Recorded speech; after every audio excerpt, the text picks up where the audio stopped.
Hello दोस्तों, मेरा नाम सिद्धम है और आज हम बात करेंगे जो चंद्रयान 3 सक्सेसफुली लॉन्च हुआ है उसके बारे में।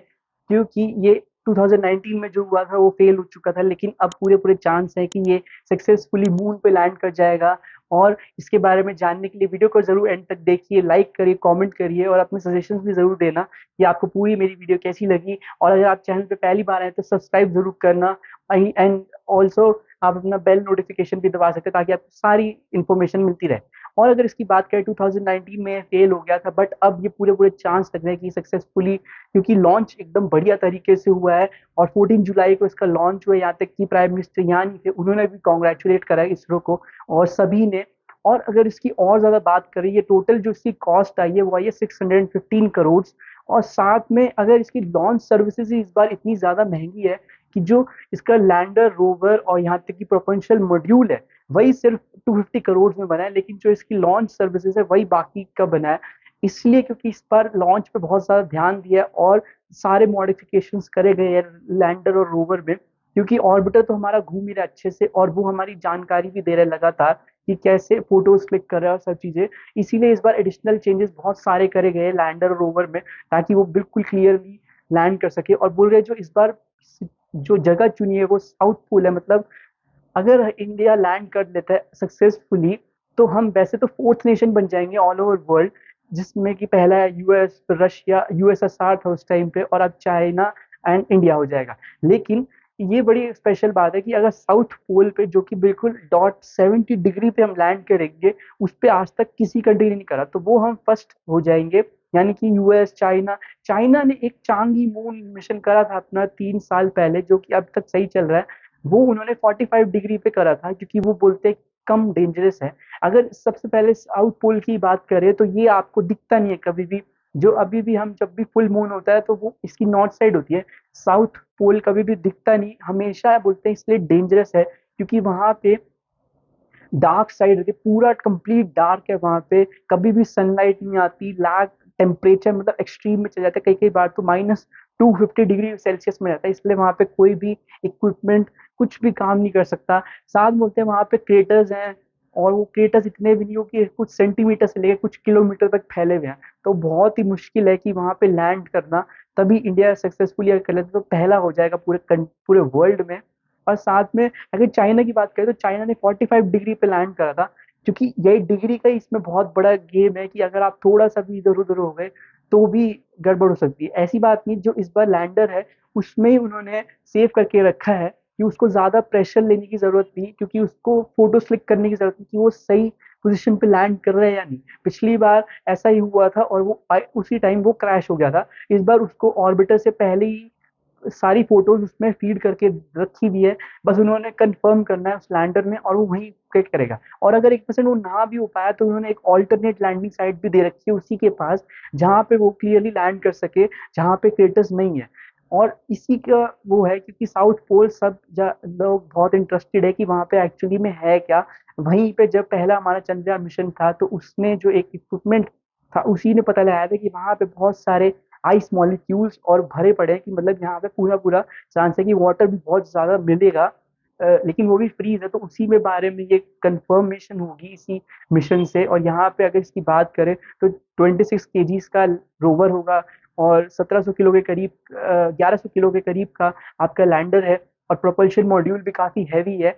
और जो इसमें इक्विपमेंट्स लगे हुए हैं, पेलोड्स है, वो 4 हैं बेसिकली। वो हमारा स्टडी करेगा लो ल्यूनर सॉइल के बारे में, केमिकल और मिनरल कॉम्पोजिशन उनके क्रिएटर्स में, और जो वाटर कॉम्पोजिशन है जितना भी हो सके उसको। और साथ में नासा का भी एक है हाईली स्पेक्ट्रोमेट्रिक पोलैरिटी हैबिटेबल, बहुत ही लंबा चौड़ा इसका पेलोड है, उसी का नाम है ये।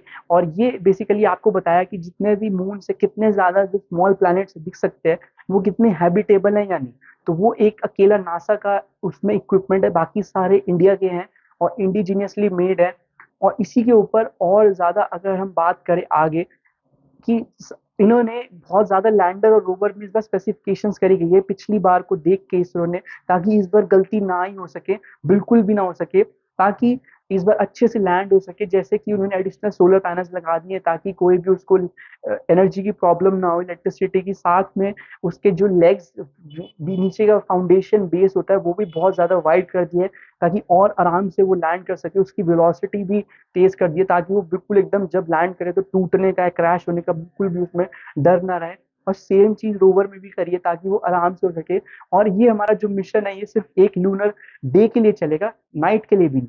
क्योंकि एक लूनर डे मतलब 14 आपके अर्थ डेज होते हैं, और अगर नाइट की बात करें तो बेसिकली वो 28 नाइट्स हो जाती है। क्योंकि नाइट में बिल्कुल ही एक्सट्रीम टेम्परेचर चले जाता है, वही -250 हो जाता है, बिल्कुल डार्क। और एक्सट्रीम आपका लैक ऑफ सनलाइट तो रहता ही है क्योंकि पहले ही वो साउथ पोल पे लैंड करेगा। तो इसी चक्कर में बिल्कुल भी डे के लिए तो नाइट पे तो हमारे इक्विपमेंट बिल्कुल खत्म हो जाएंगे। बस वो एक लूनर डे के लिए दोनों चीजें चलेंगी। और जो ऑर्बिटर है उससे बहुत ज्यादा हेल्प हुई थी पिछली बार, क्या है क्योंकि ऑर्बिटर बिल्कुल सही काम कर रहा है। तो इस बार भी होगा और हम एलीट नेशन की लिस्ट में शामिल हो जाएंगे जैसे ही होगा। और उस पर मैं अपडेटेड वीडियो भी ले आऊंगा कि कैसा रहा सारी चीजें। और अगर इसके बारे में और बात करें तो जो लॉन्च विंडो होगी वो भी बड़ी स्पेसिफिक है। 2:35 PM को लॉन्च करा गया इसरो के द्वारा श्रीहरिकोटा से, जो कि हमारा सतीश धवन स्पेस सेंटर है वहां से। और एग्जैक्टली 2:35 पे क्यों लॉन्च करा, क्योंकि इससे एक लॉन्च विंडो होती है कि अगर ऑर्बिट्स का गेम है कि अगर वहां पे आपने मिस कर दिया तो आपको ज्यादा फ्यूल रॉकेट में देना पड़ेगा और उतना ही ज्यादा उसका ट्रैवल बढ़ जाएगा। तो 2:35 पे इसे एग्जैक्टली करा ताकि वो उनको जो हमारा रॉकेट है उसको कम फ्यूल लगे और पूरे थ्रस्ट के साथ वो और तेजी के साथ जा सके। अगर पूरी, और उसी में 42 डेज लगेंगे। पिछली बार ज्यादा लगे थे, इस बार और कम है क्योंकि हमने बिल्कुल specific space launch window select करी और उसी टाइम पे बिल्कुल एग्जैक्टली हमने लॉन्च करा। और लॉन्च भी बिल्कुल सक्सेसफुल हुआ, इसीलिए बोल रहे हैं कि इतना स्पेशल है।